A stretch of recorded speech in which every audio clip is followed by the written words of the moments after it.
Before I introduce today's guest, I want to tell you about our sponsor of our podcast, The Great Courses Plus. This is the teaching company's The Great Courses, which I've been listening to for decades. They have thousands of professionally produced college courses or courses taught by college professors, the best in the country. And they've introduced a app for your phone. It's thegreatcoursesplus.com. And so you just touch the app and you open up the course you want to listen to. The one I just started this week is on Understanding the Old Testament by Professor Robert D. Miller II. So just to give you an idea of how it works, you just touch on the lecture you want to listen to. Like number 1 is the Old Testament as literature. Number 2 is the Genesis creation story. I'm right now on lecture 3, What God Intended for Adam and Eve. Oh boy, this should be interesting. In any case, this is great because you can skip around. If I find one of the lectures boring, I just skip to the next one. You can do it on audio or video and all from your phone. It's a terrific way to consume content, particularly during social isolation.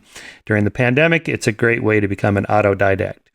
So if you want to know more, you can, if you sign up through my podcast, then you get a free trial. So go to thegreatcoursesplus.com/salon. That's thegreatcoursesplus.com/salon, and you get a free trial with free access to the entire library of all these hundreds and hundreds of courses and thousands of lectures.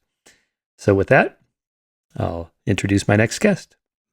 My guests today, too, are William Perry and Tom Collina. The book is The Button: The New Nuclear Arms Race and Presidential Power from Truman to Trump.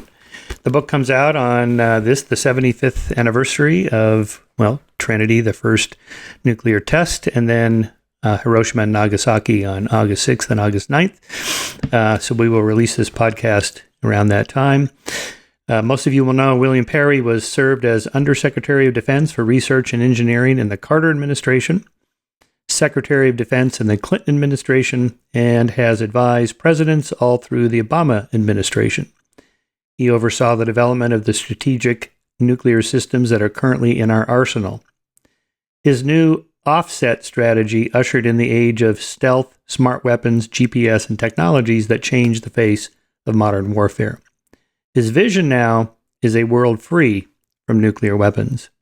His co-author, who's also working on this through his own policy, he's a director of policy at his own Ploughshares Fund, has for 30 years of nuclear weapons policy experience, testified before the Senate Foreign Relations Committee, and was closely involved with the successful efforts to end U.S. nuclear testing in 1992, extend the Nuclear Non-Proliferation Treaty in 1995, ratify the New START Treaty in 2010, and enact the Iran nuclear deal in 2015.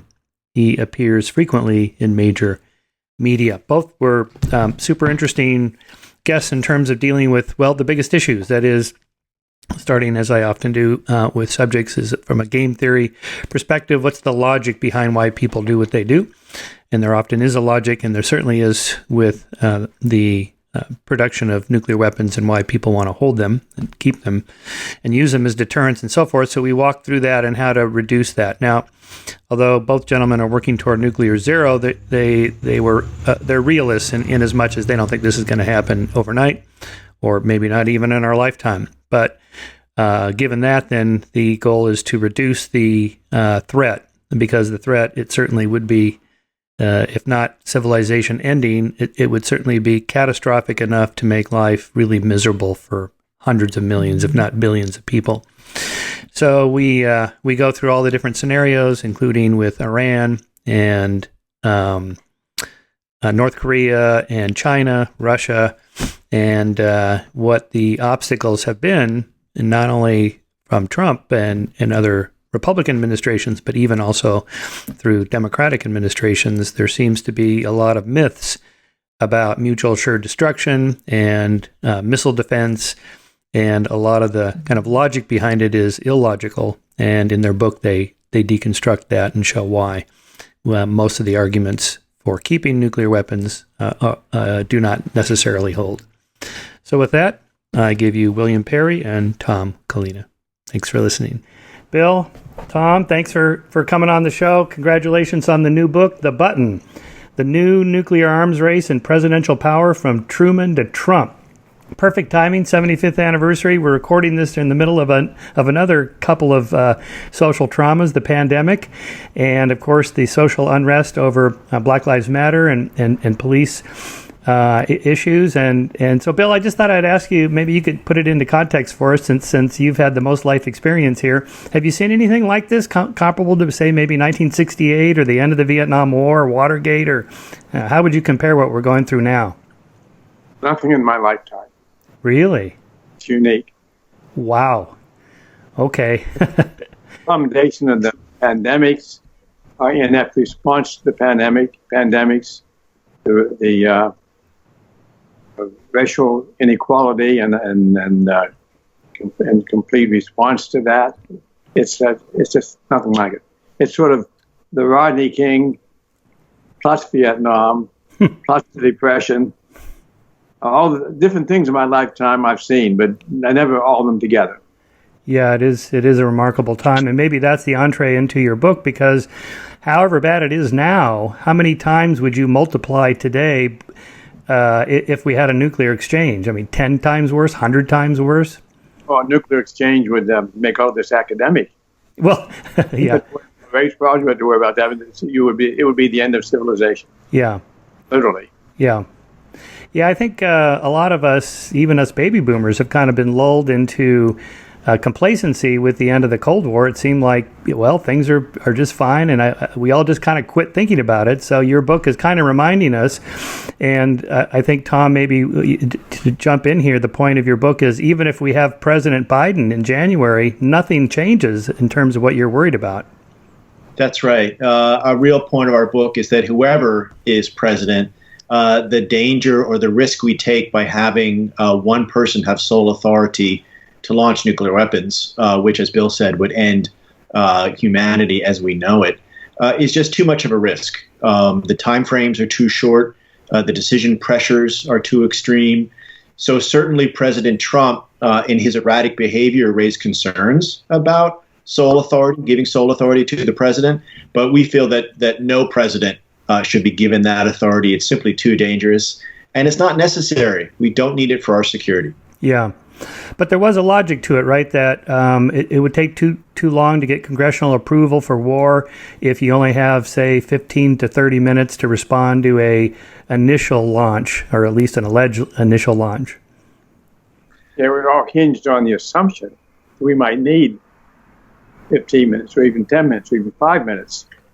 All of that was based on the assumption that the war would start with a surprise attack of the Soviet Union. That assumption, that belief, drove everything. That's why we're in such a pickle today. Yeah. But why is that not still a problem today? I mean, if Putin or, say, Kim Jong-Un decided to launch missiles, assuming Kim Jong-Un could get them, we'd still have half an hour or 15 minutes, right? If it ever was a problem. To believe it's a problem, you have to believe something I do not believe, which that the Russians are either stupid or suicidal. Neither. I know hundreds of Russians, including many of the leaders. I've known none of them I would describe as being either stupid or suicidal. Yeah. Yeah, Tom? So just to add, I mean, it's interesting. As we did the research for this book, we looked into what were the origins of giving the president sole authority. And if you go back even before, as Bill said, at some point it became, we could be attacked within 30 minutes. So you have to have the decision process so streamlined that only the president can be part of it. But if you go back even further than that, back to the Truman administration, in those days, there was no risk of Russian attack, right? The United States had a monopoly on the bomb. But even so, Truman wanted sole authority. Why? Because he didn't trust the military to have control of these weapons. He saw the devastation of Hiroshima and Nagasaki, and he was so taken aback that he didn't want these weapons used unless he specifically authorized it. So he took the military out of the equation, which is good from our perspective. Yeah. But the dangerous thing is he made it sole authority. It was really up to him. He didn't share it with other civilians. And what we're saying now is we need to fix that. That decision, that authority should be shared with Congress And there's no reason why it has to be instantaneous. We can take our time because that decision is so monumental. Let's take the time and get it right. Yeah. We do no need to rush into ending civilization. Plenty of time to think about that before we do it. Yeah. Well, there's kind of a game theory logic to how all of this unfolded, all of which happens in people's heads. If they do this, then we have to do that, and then they're going to respond this way, then we have to respond that way. All of which is based on nothing, right? It's just thought experiments. Yes, but I think we have to assume, and we know with experience, that the Russians are rational, right? And that they're not going to put the future of their country at stake for something as foolish as attacking the United States in a first strike. And so one of the main conclusions of the book is that's so unlikely that we should not prioritize it over something that's more likely, which is blundering into war by mistake. Yeah. And that's the primary threat we should focus on. So we've been focused on the wrong threat. And if you focus on the highest potential threat, blundering into war, then you would come out with a whole different set of policies than we have today. And the further irony, Michael, is that because we focused on the wrong threat, we make the real threat, blundering into war, even more likely. The policies we have, the steps we take, the actions we take to deal with the wrong threat make it all more likely they're going to blunder into a nuclear war. For example, the quick launch, which is a consequence of it. The quick launch is one of the primary causes, one of the primary reasons we might blunder into a nuclear war. Right. So game theory is depending on rational actors making rational decisions, which has been the case with the Russians, as you point out. But what if it's Islamic terrorists who are looking forward to martyrdom and they can't wait to go to heaven and die? I mean, that's kind of the argument. Right. But even in that case, we can't deter that. Right. I mean, there's certain things like deterrence theory would say that you can deter threats with nuclear forces. But if a terrorist, for example, were to get a nuclear bomb and we can't find where that terrorist is, they're not deterrable. In the same way that you can't deter accidents. You can't deter blundering into war. So you need other strategies for these things. So, for example, in the terrorist case, you have to control the fissile material. You have to maintain control of all the the parts and the feedstocks to the bomb. And in the case of mistaken war, blundering into war, you need to control the policies that you have to make sure you're not setting yourself up for disaster. Michael, I point out that in the case of a terrorist, nuclear terrorist, there's nothing in the threat from nuclear terrorism that would cause us to want to be able to respond in 7 minutes or 8 minutes. That's all. Our whole policy is designed to deal with the surprise attack from the Soviet Union. The nuclear terrorist threat is real enough and serious enough, but our policies to respond to it, our quick launch policies, have nothing to do with that. Yeah, in other words, a terrorist attack has no return address on it, so you don't even know where you would respond. Right, yeah, that makes perfect sense. Okay, so walk us through the way it's set up right now. So as you open the book on page 1 with the president playing golf and his ball is in the rough, and of course we know who you're referring to, and maybe he reaches down and he's about to toss it onto the green, but instead he gets the call. Okay, so there's blips on the radar. Presumably it's not geese or a computer glitch. What happens then? So the next thing that would happen if the president is told that there's a launch incoming, the first thing to realize that the president might not realize that it's probably a false alarm. We've had false alarms in the past. Bill has firsthand personal experience with that. We've had no real attacks. So there's a good chance that this is a false alarm. And what worries us is that if the president is not educated about these issues, the president simply might not realize how likely a false alarm is. And he might not realize that once you launch these weapons, there's no going back. These weapons can't be recalled. You can't blow them up in flight. Once you launch them, they're gone, and you can assume that there'll be a retaliatory attack coming back the other way. So what's really dangerous here is that you might have advisors, sort of pressuring the president to say, look, if we don't launch our vulnerable land-based missiles, then they will be taken out. So you have to launch your weapons before the Russian weapons land, even though we will not know at that point whether it's a real attack. And of course, if we respond to a false alarm, it will have been us that started World War III. Right. Right. So I think the most important part of your book is your top 10 recommendations, and those are the first two: end presidential sole nuclear authority, that is, retire the football, and 2, prohibit launch on warning. Now, this LOW, launch on warning, I think a lot of people are not familiar with that. That's an actual law, right, or rule, or whatever. Yeah. A policy. Yeah.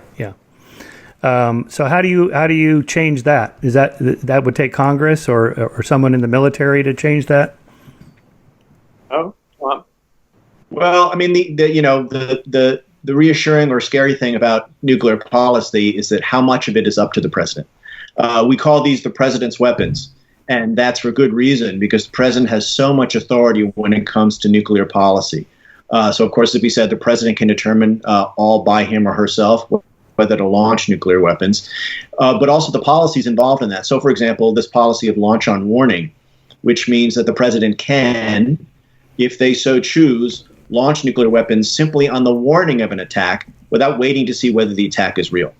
The way you change that is the White House, the president can simply say, I'm not going to do that anymore, right? I'm not going to launch on warning. I'm going to wait until I'm sure we're under attack. You could also achieve that by saying the president would say, I'm never going to use nuclear weapons first, a no first use policy. Yeah. And define that by saying the way we know we're not going first is that we've been attacked in some positive way. You could have Congress vote on legislation to declare it U.S. policy of no first use. So there are a number of ways you can do this, but the important thing is to say that we will not launch until we are certain we're under nuclear attack. Michael, besides what we say, besides what our policies are, if we really make those statements, we ought to change our posture to reflect. We ought to take our forces off quick alert. We ought to make them so they cannot be launched quickly. That's the proof of the pudding. Not what we say, but what we do. Right. And another policy there is once we have, for example, our land-based ballistic missiles off alert, then there's really no point to have them at all. And so the ultimate way to show the Russians and the Chinese that we're serious about our policy of not launching on warning and not using them first is to eliminate our ICBMs, as we call it. Mm-hmm. Yeah, maybe walk us through what the triad is. If I recall in the last presidential debates, in the primaries, a couple of the candidates didn't even know what the triad was. So maybe a lot of people don't know what the triad is. Well, it's like the Trinity. It's in our mind. Right. We believe that there's something sacred about it. But in fact, it's an accident of history.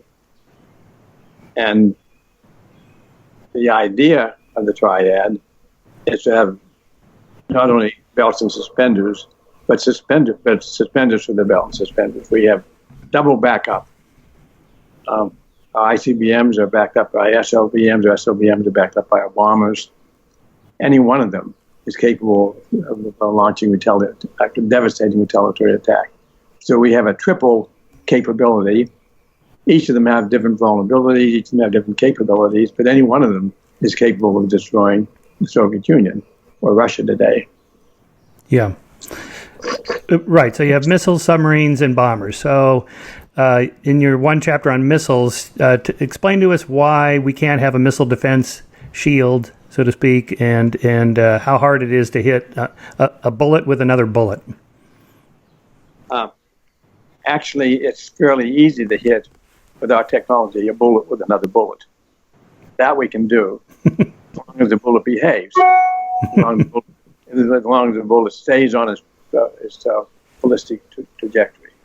The problem is that if anybody's attacking us and knows we have a defense system, it's very easy to do things to confuse the defense. The most obvious one is to maneuver the ballistic missile, which is expensive, but it can be done. But the cheapest and most obvious one is to put up decoys.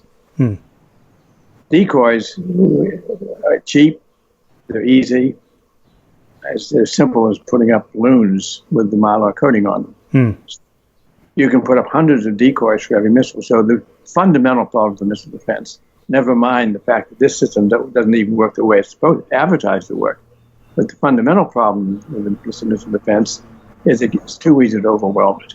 It can be overwhelmed by many more missiles, but more cheaply it can be overwhelmed by putting up dozens or hundreds of decoys for every warhead you had, and you simply cannot accommodate it. As we explain in some length in the book, and I won't elaborate on that now, that's because we have chosen a defense system which operates in free space during the mid-course of a missile and ICBM. And in free space, there's no atmosphere, and so cheap, light decoys are easy to deploy and follow the same trajectory. Because there's no atmosphere to hold them back, they follow the same trajectory. So because we have our ballistic missile defense system that operates in outer space, it is a sucker for very cheap decoys. And there are two major problems with this. One is it costs a huge amount of money to deploy systems that frankly don't work. So we spent hundreds of billions of dollars on systems that are simply ineffective. But that's not the worst of it. The worst of it is that we deploy a system that doesn't make us safer, but the Russians assume or have to assume that it might work. And the way for the Russians to overcome our defenses is for them to build up more offensive missiles or simply not reduce below a certain level.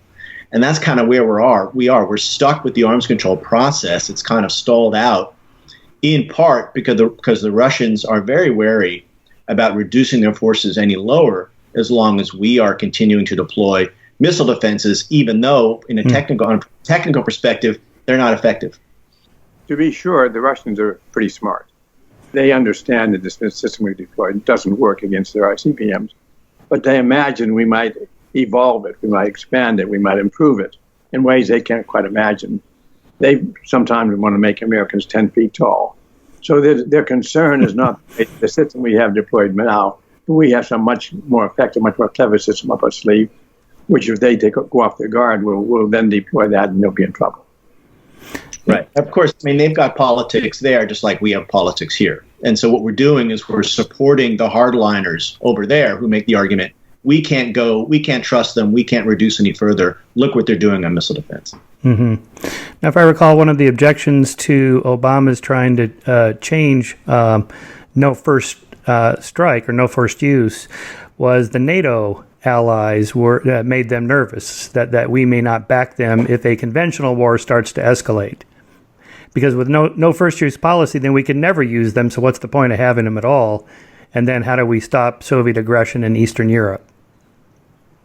I've lived through that argument, both from the European allies and from our Asian allies. Japan in particular made the argument very strongly during the time I was Secretary of Defense, and we were considering. We probably would have gone, except for the objections of the NATO allies, some of the NATO allies, and largely the very explicit and hardly delivered objections of the Japanese. I talked with all of them about that. Mm-hmm. Talked with their military leaders. I talked with their political leaders. There was no logic to the position. It has nothing to do. It really has nothing to do. The two do not add up at all. Why does no first use relate to a weakened deterrence? It just doesn't make sense at all. But I can tell you, it was a very real fear in her mind. Yeah. Very serious issue. And there's a real paradox here because any rational president should not use nuclear weapons first. And I strongly believe that no rational president would use nuclear weapons first because it could invite the end of U.S. civilization as we know it. Yet no president has been willing to pay the political price of giving up that option of using nuclear weapons first, even though they're not going to exercise it. And it shows how hard it is to change U.S. nuclear policy, even by the president of the United States, because there's so much money in the system, so many jobs invested in the system, and we've had the system now for so many years, that changing it requires a huge amount of political capital. And unfortunately, so far, presidents haven't been willing to pay that capital. You mean literally if the president said, I'm going to cancel the entire missile program, people would come to him and say, that's going to cost 100,000 jobs and industries, and half of our constituencies are going to hate you for this, and therefore you can't do it. That's certainly true. There's plenty of historical examples of that. The one reason, the one silver lining on the very dark cloud known as the pandemic, is it's created a absolutely train wreck with the economy. So next year, when they put the budget together, they're going to have to face that train wreck they're going to have to find money to support all of the things required there. So this is the first time that there'll be enough pressure on where do you find that money, and one obvious way of finding it is in the defense budget, and particularly in the needless nuclear spending we're doing there. So it might create, it's a silver lining on this huge black cloud, that it might create political conditions under which the cuts in the nuclear spending might be feasible, politically feasible. Yeah. And the payoff there would be the ICBM, the land-based ballistic missile program, which is currently being almost beginning to be rebuilt to build a whole new generation of missiles at the cost of over $100 billion to $150 billion. So a lot of money that could be better spent on COVID response, rebuilding the economy, unemployment insurance, that kind of thing. And we're hoping that with the new president next year, there may be a reorienting of defense and budget priorities.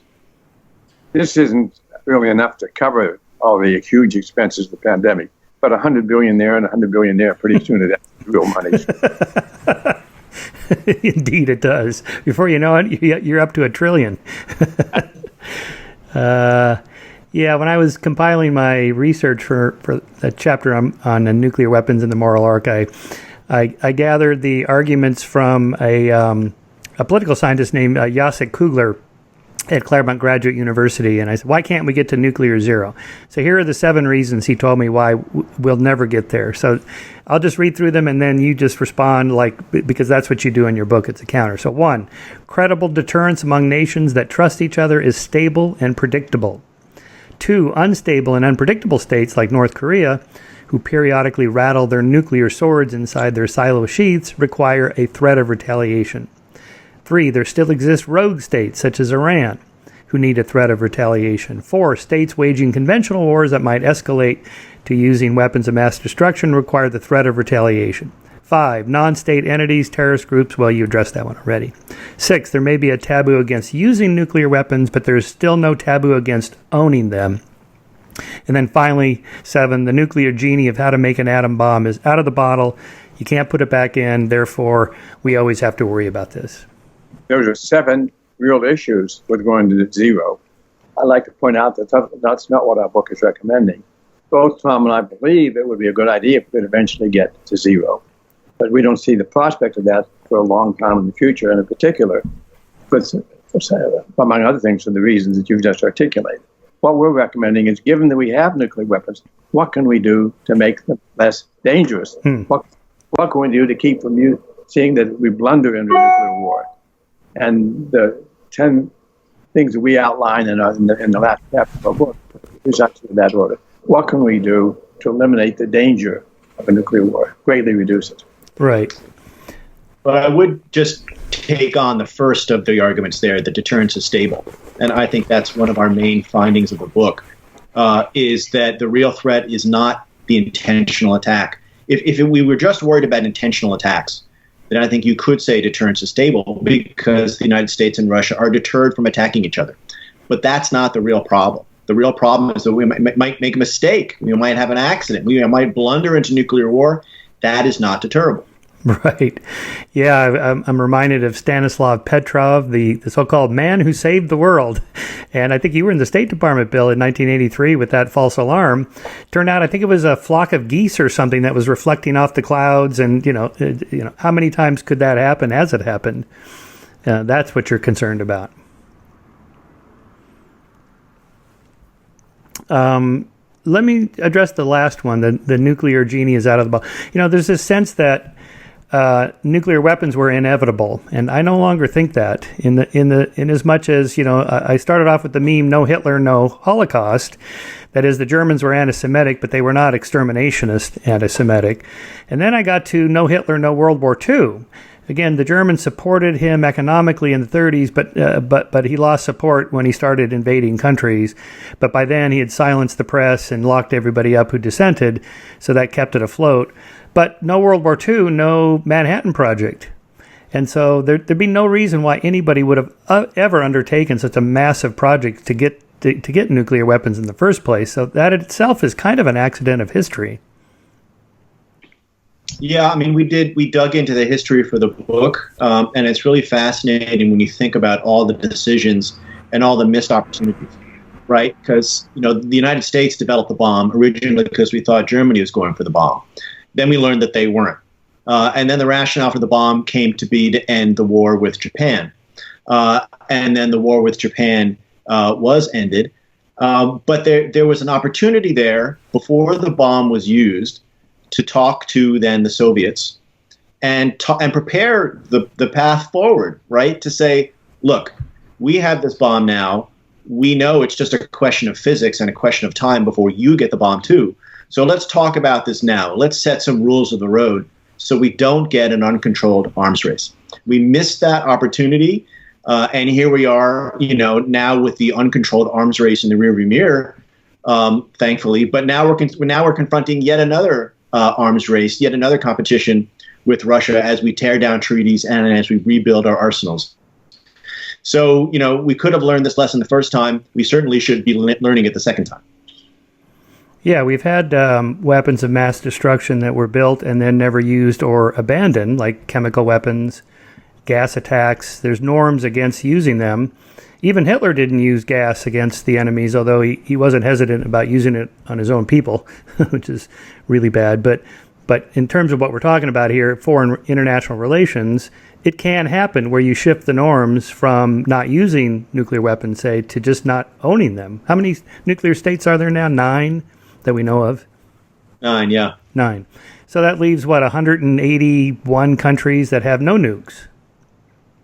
Right. So clearly, the vast majority of the world does not feel they need nuclear weapons. And a majority of those countries have recently supported a treaty to ban nuclear weapons. And this treaty could go into force sometime in the next year or so, making nuclear weapons illegal under international law. Unfortunately, none of those 9 states with nuclear weapons support that treaty. But I think it's an important statement from the global community saying, look, we don't want these weapons. We don't see our security guaranteed by these weapons. And frankly, we don't trust you to use them wisely. Right. One of my favorite examples here of this category is during World War I, the Germans invented a gargantuan multi-story supergun, which fired a 200-pound projectile more than 80 miles, terrifying Parisians with shells that fell from the sky without warning.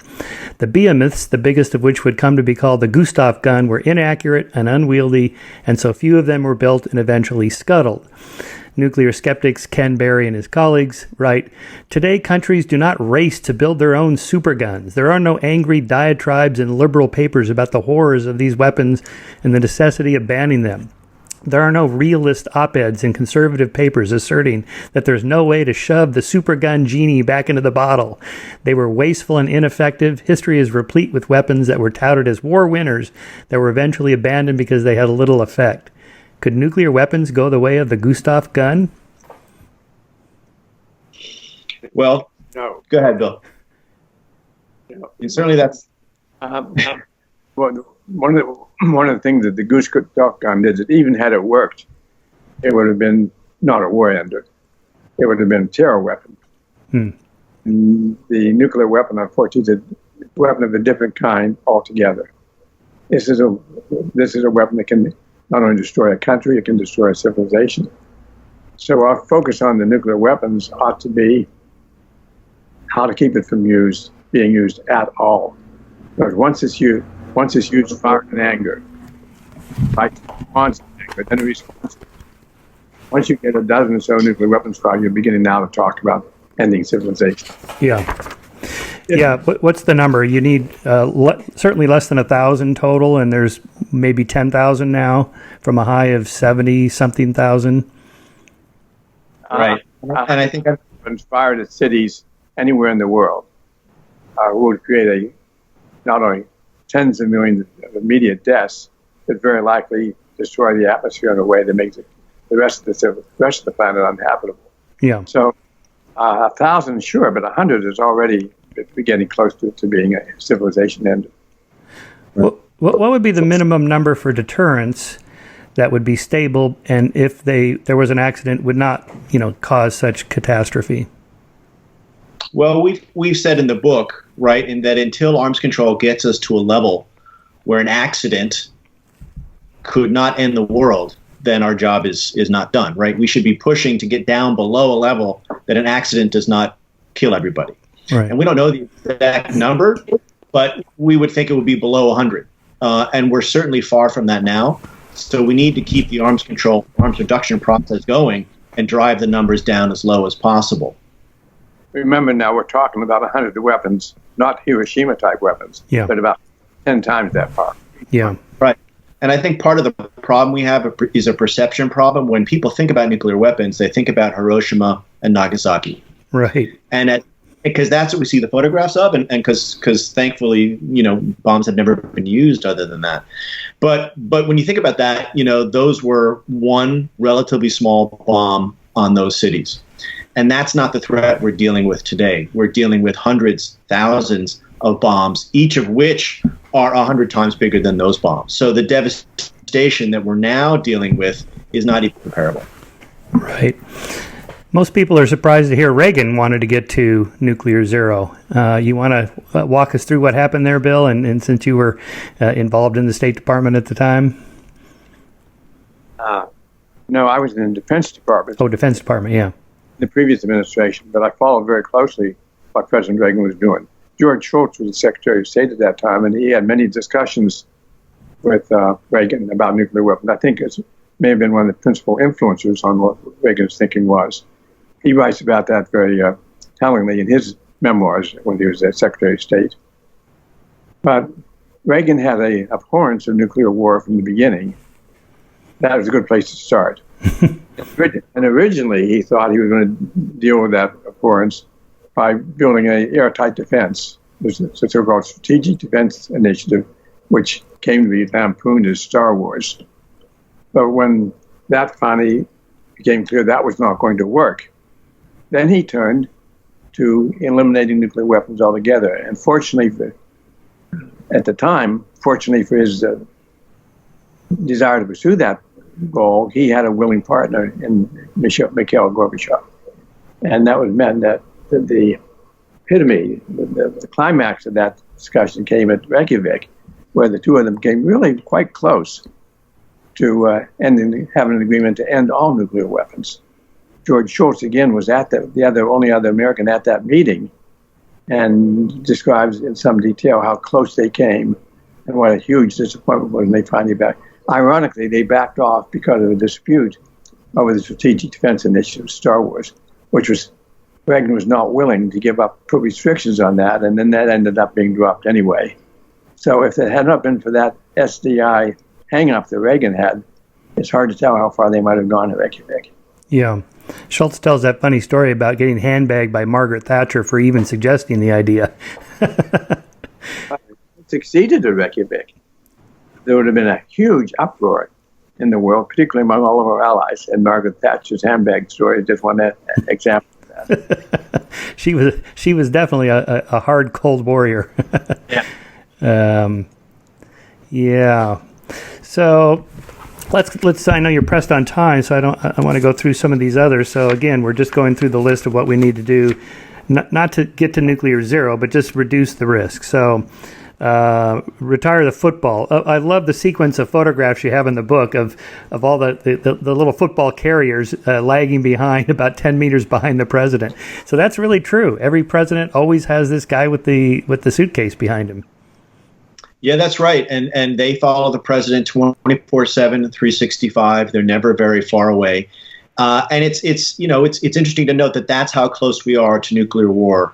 Every minute, every second, even right now. The president what's always in there? been everything the president needs to launch a nuclear war.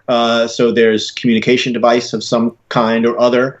There are the options, the war plans the president can choose from. It's kind of like a menu, if you will, about what kind of nuclear attack the president might want to launch. And then he's got any kind of identification codes to prove that he's actually the president when he calls the military commanders and says, "I'm ready to go." So everything he needs is right there. And so it's simply a very short period of time the president needs to take that order. And then once the order is given, it's just minutes until the weapons are on their way. Yeah, okay, so no first use, no launch on warning. 4, retire all ICBMs and scale back the nuclear rebuild. Okay, so we talked about that, although there'll be a political pushback for that. 5, save New START and go farther. Okay, what's the New START treaty and what happened to that? Well, when New START was negotiated back in the first year of the Obama administration, they envisioned it as a first step. And they had relatively modest cuts, but they were planning more significant cuts the second time around. But then Obama had such problems getting even New START ratified in the Senate, he gave up on the follow-on. Politically, it was just politically too hard. And that's another story we could talk about. But that was, he did give up at that point. So we never had the follow-on New START. But later on, towards the end of Obama's term, he tried to partially compensate for that by suggesting he would unilaterally drop CBMs down to 1,000, nuclear weapons down to 1,000. And he got a huge uproar from that and finally backed away from it. But certainly, dropping to 1,000 would have been the least what we might have expected for follow-on to New START. Are these largely Republican pushback against Obama and previously with Clinton? Oh, yeah. Although I must say there's some Democrats who have a fondness of keeping nuclear weapons around as well. But it's largely a Republican problem with Obama. Certainly, in terms of the treaty, what he was facing was a purely Republican problem. Yeah. And the problem we have today is that the treaty had a duration of 10 years. And so now it expires in just about 9 months' time, right after the next president is inaugurated. And so far, the Trump administration has been dragging its heels on extending that treaty. It can be easily extended by just a signature of the Russian and the U.S. presidents. Trump is not extending it and is hiding behind an excuse where he says, look, I want to bring China into this process so we can have a three-way agreement. And I'm going to use the pressure or try to use the leverage of New START failing to disappear to try to get China involved.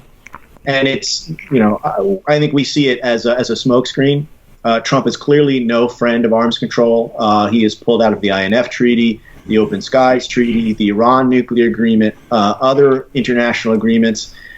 President Trump is looking to kill the New START Treaty, but using China as an excuse. And it makes no sense because the United States has about 20 times more nuclear weapons than China. So you have to ask yourself the question, why would China want to come to the table when it has so many fewer nuclear weapons? It just doesn't make any sense for them. And the United States and Russia should just move ahead and extend New START while they can. Right. Let's talk about Iran.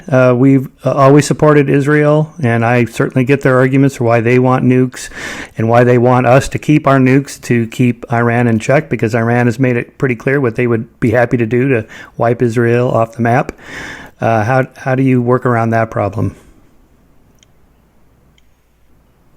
Well, certainly, the Iran nuclear deal that was negotiated by the Obama administration was a really good deal. And it was working up until the time that the Trump administration withdrew from it.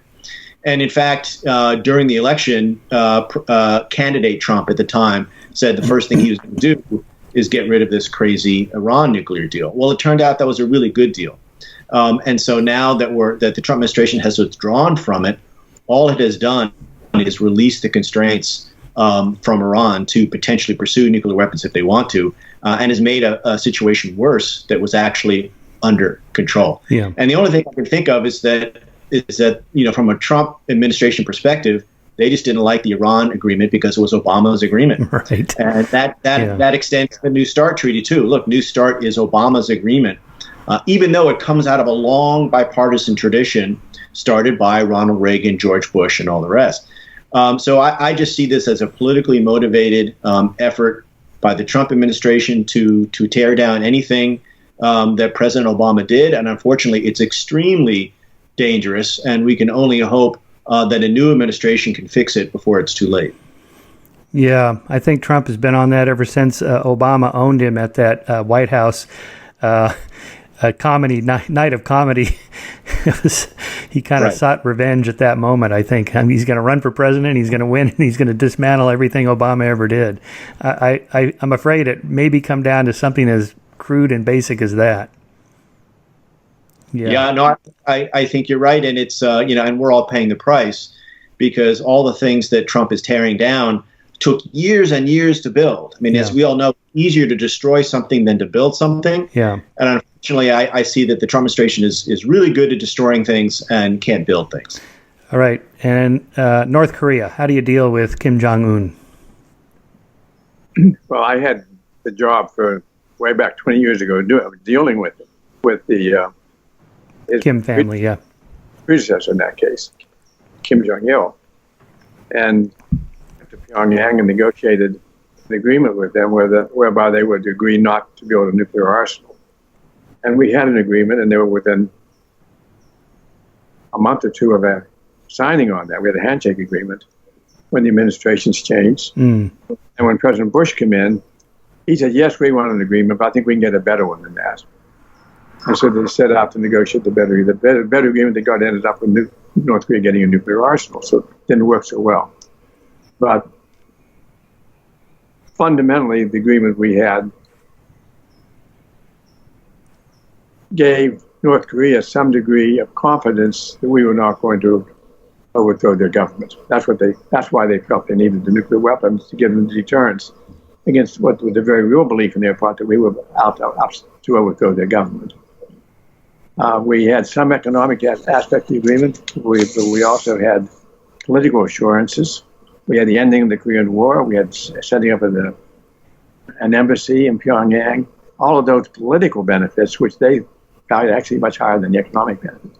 That was going to work, I think. But we'll never know because we never had a chance to get the agreement. And now they have a nuclear arsenal.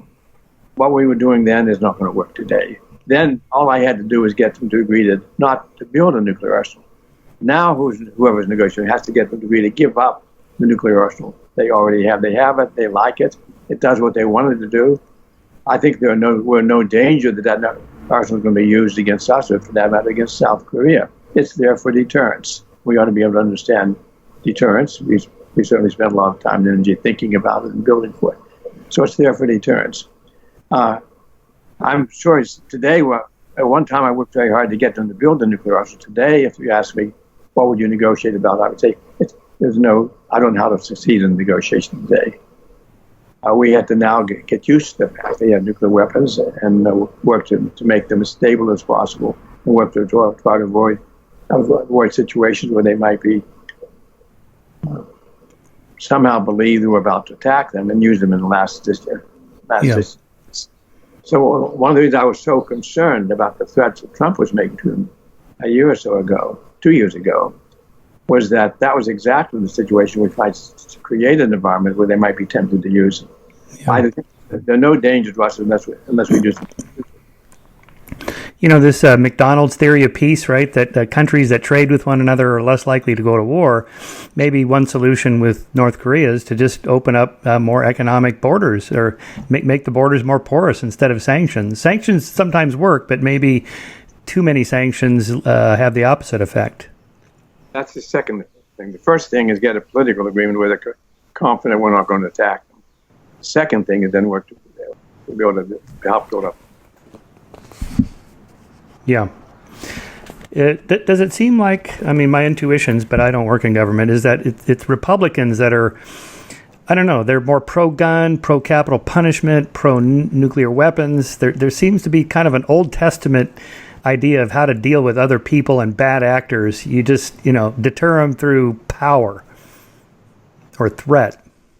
Yeah, I mean, I think part of that is we saw that during the Cold War. I'd say we saw less of it. Part of the problem is that now that the Cold War has ended, a lot of politicians don't worry about these things as much, and they feel they can play politics with them. So even treaties like the New START Treaty, that I think during the Cold War would have been accepted by everyone from basically the entire political spectrum.